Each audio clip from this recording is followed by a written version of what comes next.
3, Dieu est mon appui, qui traite du thème de la souveraineté de Dieu dans l'adversité. Oui, en effet, c'est vivre l'adversité de l'intérieur de sa famille, avec un fils rebelle. Les conflits familiaux nous remettent en question par rapport à notre capacité d'établir des relations intimes avec nos proches. Comme roi, David a probablement eu peu de temps consacré individuellement à ses enfants. En effet, il en avait à peu près 19, ce qui a eu comme conséquence de générer des séquelles. En effet, il a composé ce psaume alors qu'il fuyait devant son fils Absalom. Nous allons voir un peu le contexte dans lequel ce psaume a été composé. D'abord, Absalom fut le troisième fils de David. Sa mère s'appelait Maaca, fille de Talmaï, roi de Géshur. D'abord, ça commence environ 7 années auparavant, où ce que Amnon, demi-frère d'Absalom, a appelé Tamar pour prendre soin de lui dans sa chambre. Et vu que c'est une femme très belle, il en a profité pour la violer et ensuite la rejeter. Ce qui a été très dur pour Tamar, mais aussi pour Absalom, qui s'est mis à détester son demi-frère Amnon. 5 ans après, Absalom a organisé une fête dans sa maison où il a invité tous les fils de David, donc ses demi-frères, y compris Amnon. Et il en a profité pendant cette fête pour faire tuer son demi-frère Amnon, pour venger le viol de sa sœur. Évidemment, ceci a profondément chagriné et mis en colère le roi David, son père. Donc, Absalom a fui Jérusalem à Géshur chez son beau-père pendant 3 ans. Ensuite de ça, Absalom a demandé à Joab, chef de l'armée d'Israël, de négocier son retour à Jérusalem avec le roi David, qui a finalement accepté. Il ne voulait toujours pas encore le voir. Ça a duré 2 ans jusqu'à ce que Absalom fasse une autre démarche avec Joas pour pouvoir être réconcilié avec son père. Absalom a été pardonné et réconcilié par son père pour le meurtre d'Amnon. Suite à ça, Absalom a commencé à séduire le peuple par diverses ruses en justifiant les paysans qui étaient souvent exploités par de riches entrepreneurs. Et finalement, il a commencé à se faire aimer par l'ensemble de la population de Jérusalem. Et il a commencé à prétendre au trône en voulant prendre la place de son père, David, comme usurpateur. Il s'est allié avec lui, les conseillers de son père et même une partie de l'armée. Voyant cela, son père, le roi David, a décidé de fuir Jérusalem. Et on le voit ici insulté par Chiméi, le Benjaminite, qui n'aimait pas le roi David. Et c'est dans cette période trouble que le roi David a composé le psaume 3. Dieu est mon appui. Seigneur, que mes adversaires sont nombreux à se lever contre moi, nombreux à dire sur moi, pas de salut pour lui auprès de Dieu.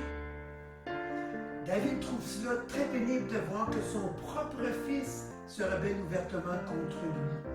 Pourtant, lui-même a combattu de nombreuses armées et Dieu l'a toujours mis vainqueur. Et pourtant, il trouve cette épreuve encore plus difficile parce que ça vient de sa propre famille.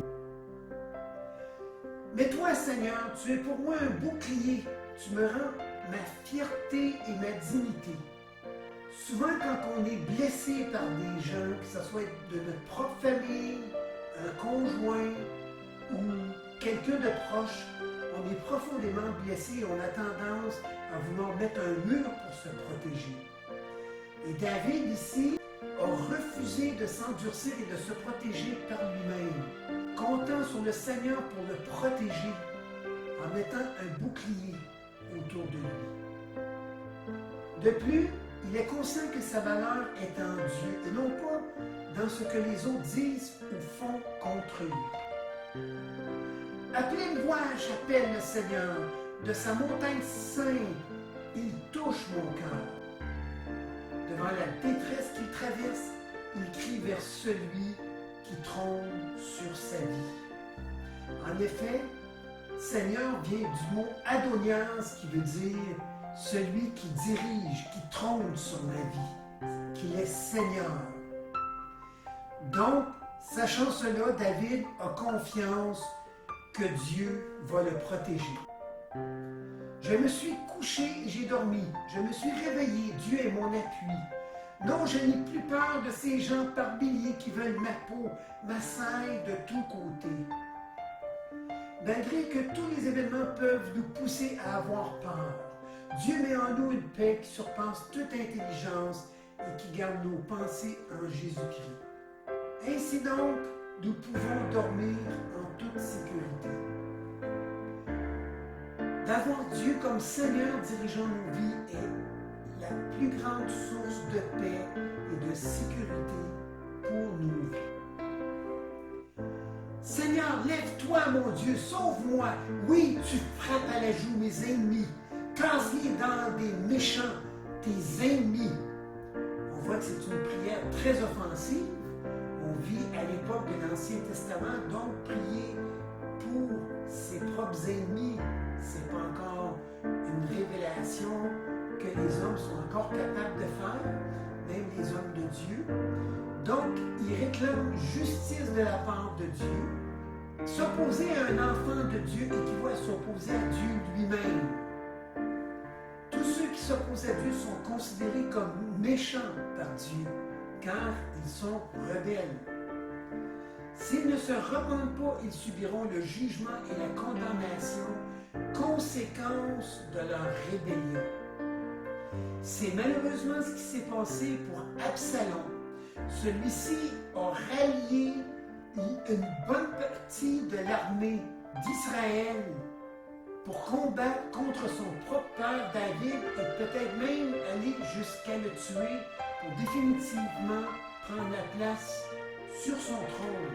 Malheureusement, Absalom, à travers une chevauchée, est passé sous un arbre et ses cheveux se sont pris dans les branches d'un arbre et Joas, général de David qui le suivait de près, le transpercé avec sa lance et il est mort pendu à un arbre.